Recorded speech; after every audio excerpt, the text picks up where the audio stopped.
My name is Staff Sergeant Chelsea Marie Press from the 919th SOLRS. I am Airman First Class Manning from the Vehicle Maintenance Flight. I'm Airman First Class McLean from the Fuels Flight, and today we'll be demonstrating some Phase 2 ORE scenarios. My name is Master Sergeant Craig Wayman from the 6th LRS Fuels Management Flight, and today we're going to talk about some common exercise injects you may see during a Phase 2 exercise. We'll begin with going through each and every one of these common inputs you may see, and we'll wrap it up with what you always must do after you treat somebody with self-aid buddy care. The first common inject you may see is an eye injury, most likely an impaled object within the eye. It is extremely important to secure the impaled object. Never remove an impaled object. As you see from the graphics, they're securing the object with what seems to be a styrofoam cup. Obviously a cup would work great in this instance. You have to look around, you have to see what you have available either in your IFAK or first aid kit, or what's around you and perhaps in the field. The emergency bandage is a great way to secure the impaled object once it is stabilized. The most important part about securing the impaled object and bandaging is to cover both eyes, as if one eye moves, the other eye moves with it. This is done so to prevent further injury to the impaled object area. Never leave the casualty unattended, seek medical attention and evacuate as needed, and document all treatment on a DD Form 1380 casualty card, and we'll go over that at the end.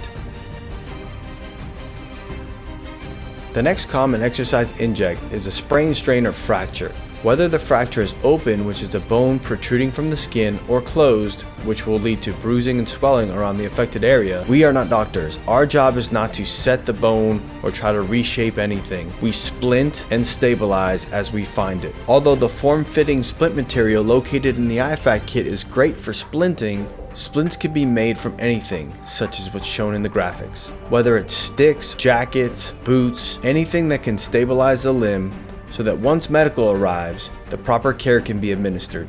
You'll remove clothing from the injured area. If the joint area is affected, you will splint above and below the injury. And always check and treat for shock. Document all treatment on a casualty card and evacuate as needed. Another common exercise inject you may see is an abdominal wound. Symptoms can be partially open wound around the abdomen or even internal organs outside the body. If no head, neck, or spine injury is suspected, bend knees to relieve pressure on the abdomen. If organs are outside the body, gently pick them up and place them on top of the abdomen.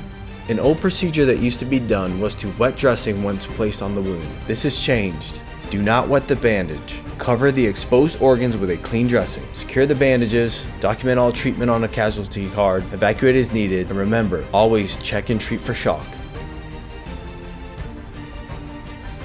Another exercise inject is the sucking chest wound. Symptoms are sucking noise from chest, frothy, foamy, red or pink blood from wound, difficulty or pain with breathing. Treatment: establish if there is not only an entry wound but an exit wound as well. Find the opposite side of the wound and check to see if that needs to be treated as well. Wipe off any debris or fluid prior to dressing the wound. Have casualty exhale, then place dressing. The most important part of treatment is to cover the wound with a chest seal from the JFAK or improvised occlusive airtight dressing, such as an MRE package wrapper, the plastic from a field dressing, or duct tape. As shown in the graphic, you'll be taping down all four sides. Allow casualty to assume whatever position that provides them the most comfort and allows them to breathe. For instance, if their left lung was affected, you'd roll them onto their left side so that it frees up their right lung, which would enable them to breathe a bit better. Document all treatment on a casualty card, evacuate as needed, always check and treat for shock. Now it is time to talk about the most important step in SABC exercise injects. Treat for shock. No matter what, when administering SABC, you're always going to show a sense of urgency. Once you've treated the casualty, the very last step is to always check and treat for shock. The rule of thumb is that even if you don't believe the casualty is suffering from shock, if you are seeking medical attention or evacuating, you always treat for shock. Some symptoms are confusion, shallow breathing, rapid pulse, sweaty, pale, cool, or clammy skin. Treatment: stop any life-threatening bleeds. This is the most important part about treating for shock. The more blood that is lost, the more severe the shock will be. Keep airway open, treat any other major wounds. Position the casualty on their back or in the position that allows them to breathe. If unconscious, position the casualty so that fluids will drain from their mouth and they won't choke. If available, cover the casualty with a blanket to keep warm. Seek medical attention immediately, document on a casualty card, and evacuate as needed. We'll now begin with a slight video showing you the treatment for shock. Sergeant Perez is treating Airman McLean for shock. She's going to keep him calm and keep his airway open. She's elevating his leg 6 to 12 inches off the ground.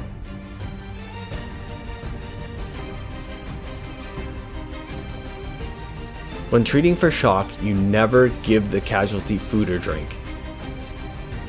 She is now keeping the casualty comfortable. She's getting his jacket and using it as a blanket.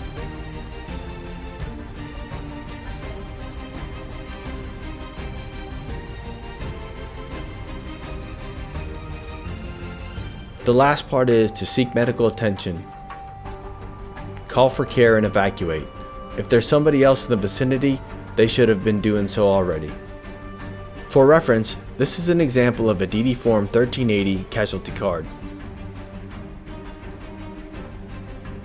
If needing to call in a medevac and evacuate, the medevac 9 line is on page 60 or 18.1 of the quick reference checklist. As you can see, line 1 is a location, give grid coordinates if you have it. Line 2 is a radio frequency and call sign. Line 3 is a number of patients. As you see, there's A through E, which is going to be your priority. Line 4 is special equipment required, hoist, ventilator, etc. Line 5 is going to be your number of patients by type. Is there going to be a litter needed? Line 6 is going to be security of pickup site, such as in wartime. Are there no enemy troops in the area? Is there possible enemy troops in the area? Line 7 is going to be method of marking the pickup site, pyrotechnics, smoke signals, panels. Line 8 is going to be nationality and status of casualties. A through E, U.S. military, civilian, non-military, non-civilian. Line 9 is status of nuclear, biological, and chemical contamination. Obviously, we're trying to save casualties and not make more of them, so this information is important. Thank you for watching this video. Again, my name is Master Sergeant Wayman from the 6th LRS Fuels Management Flight, and I hope this helped.